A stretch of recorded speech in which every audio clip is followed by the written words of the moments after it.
6 teams have clinched playoff spots in the NFL. The Packers, Bucks, Cowboys, Cardinals, Rams, and the Chiefs.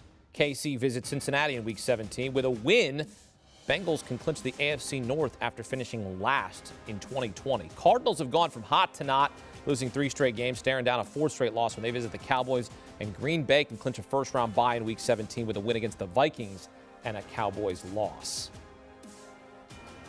Break down some of the big storylines. Welcome in former NFL defensive lineman Lee J. Douzable. Big game in Cincy. Joe Burrow and the Bengals have a chance to go from worst to first in the AFC North. Measuring stick game against Patrick Mahomes and the Chiefs, who have rattled off 8 straight wins. During the streak, the Chiefs have allowed less than 13 points per game, fewest in the NFL. It's going to be a big test for both defenses, Lee J., when you have dueling, explosive offenses. How will this game be decided?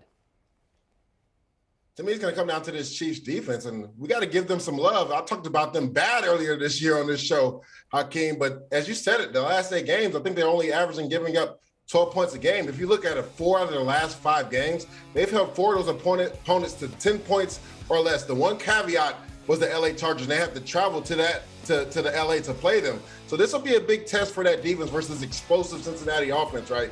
4 of those 5 games were at home. Now they travel on the road to the Cincinnati Bengals. And if you look at the Bengals and Joe Burrow, I mean, what can't this kid do? Last week threw for over 500 yards. They had 200-yard receivers last week with Jamar Chase and T. Higgins. And then also Joe Mixon had 100 all-purpose yards. But I really like how Joe Burrow has developed his game. Last year, when he would get in trouble, he would take off, and then he took a couple of those hits that he didn't need to. This year, perfect example. Last week, first play of the game, his left guard, Span, gets beat off the snap. Defensive tackle has Joe Burrow wrapped up. He's able to get out of that tackle, keeps his eyes down the field, finds T. Higgins. This Cincinnati Bengals team, talking about explosive, they're the first team in NFL history to have 4 guys under the age of 25 or younger for a passer to go for 4,000 yards, or 2 receivers to go over 1,000, and a rusher to go over 1,000 yards. Adversely, if you look at the other side, right, the Cincinnati Bengals defense, they like to play that cover 2 look and quarters look. The cover 2 look is a 2-high safety look with the corners playing short to deep, and that quarter look is 4 deep, all 4 guys deep, not letting anything get over their head.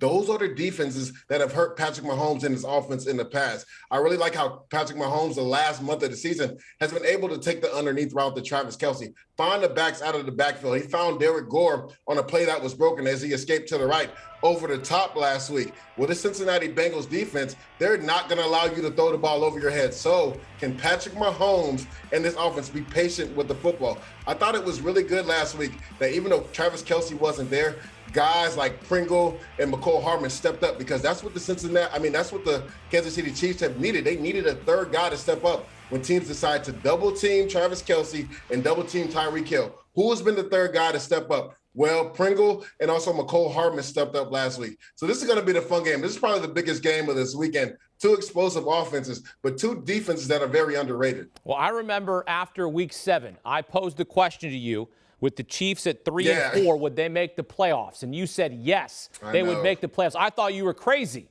but look at you, predicting the Chiefs to get to the playoffs after 8 straight wins. Well, the thing is, when you got Patrick Mahomes, you always got a chance. And then I think Melvin Ingram coming in to that defense and then moving Chris Jones down to defensive tackles has paid so much dividends. They had him at defensive end. That defense really struggled. Chris Jones is a mismatch from hell when he's over a guard in one-on-one passing situation. Frank Clark has come on as of late. So this defensive line is starting to get after quarterbacks, and this defense is playing better as a whole. 8 straight wins for the Chiefs, 3 straight losses for the Cardinals, who are reeling, looking at a 4th straight loss realistically when they visit the Cowboys, who have just absolutely dominated down the stretch here. Dallas already clinched the NFC East, but they have a chance to earn the number 1 seed in the NFC, so certainly still playing for something. At one point, though, you and I were talking about Arizona earning the top seed. What's gone wrong for the Cardinals over the last 3 weeks, and do you expect Dak and the Cowboys to take advantage?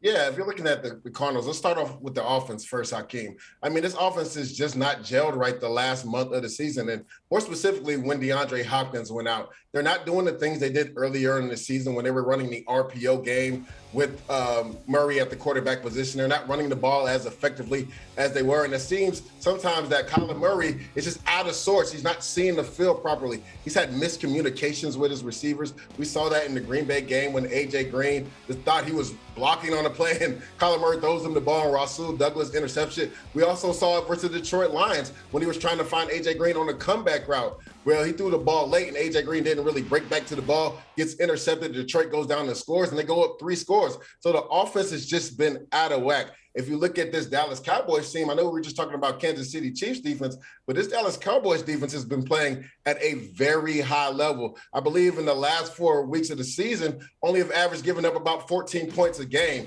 And then Micah Parsons, man, this guy shouldn't just be up for Defensive Rookie of the Year. He should be up for Defensive Player of the Year. I really love what defensive coordinator Dan Quinn has done with him. He puts him on the edge sometimes, let him rush against the tackle. He puts him at the middle linebacker position and drops him in coverage. Then he puts him one-on-one against a running back up the middle in pass rush situations where a running back cannot block him. He has just done a good job. And then Trayvon Diggs, if you throw it in his direction, it's going the other way. 11 interceptions. This will be a true test to see if this Dallas Cowboys offense is truly back. Last week, they didn't really need the run game. Dak Prescott was cooking over 330 yards and 4 touchdown passes. But this week, he plays a Cardinals defense that is very stingy. Top 5 in pass defense and one of the top defenses in turning the ball over. So we'll see truly this week if this Dallas Cowboys offense is back, because this defense has been leading the way for them. And that's really what the big question was coming into the season, right? Could Dallas stop teams? Could they be a good defense? And the answer was always yes. They could win the NFC East if they could stop guys. And now you're looking at the Defensive Rookie of the Year in Micah Parsons, and then you're looking at Trayvon Diggs at Defensive Player of the Year with 11 interceptions. I mean, that just speaks for itself at how good defensively they got under Dan Quinn. So a lot of credit to him and his defense as well this season, as they've already locked up the NFC East. Packers already clinched the NFC North. Green Bay, though, can clinch a first-round bye in Week 17 with a win against Sean Mannion and the Vikings and a Cowboys loss. Kirk Cousins tested positive for COVID, so Aaron Rodgers and the Packers are now double-digit favorites. Do you see Rodgers cementing back-to-back MVP awards on Sunday night at home? I'm glad you already said it, Hakeem, because I was going to say it if you didn't say it.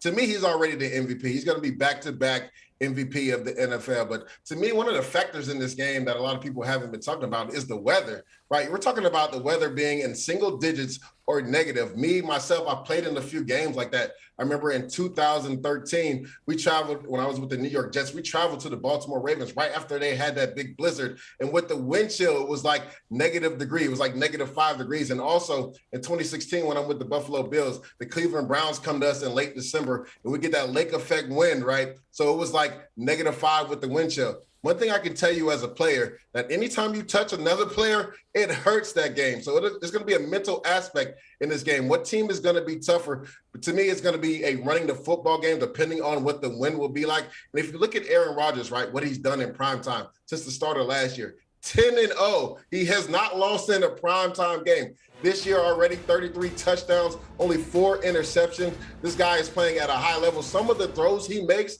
are very disrespectful. If you look at the other side, right, they lose Adam Thielen for the year, and they also lose Kirk Cousins because of COVID. Sean Mannion will step into quarterback, but he does get Dalvin Cook back, and that's going to be big, especially I just talked about the weather and the wind being a factor. Dalvin Cook being able to run the football. They didn't have him last week versus the LA Rams, and they really struggled in the run game, and we know that Justin Jefferson will be involved in this game early and often. One thing to note, though, Hakeem, this Green Bay defense has played really well all year, but the last 2 games, they have been outgained on offense. The Green Bay Packers offense has been outgained. The Green Bay defense has given up a lot of yards. Now, they were opportunistic last week and got 4 interceptions, but that's something to keep an eye on, because this defense has started to give up a lot of yards the last 2 weeks. Yeah, it will be freezing. I mean, that's Lambeau Field for you. By the way, Aaron Rodgers has 33 passing touchdowns and 4 interceptions, the best TD to interception ratio in the NFL this season. Last player to win back-to-back MVP awards, Peyton Manning in 2008 and 2009.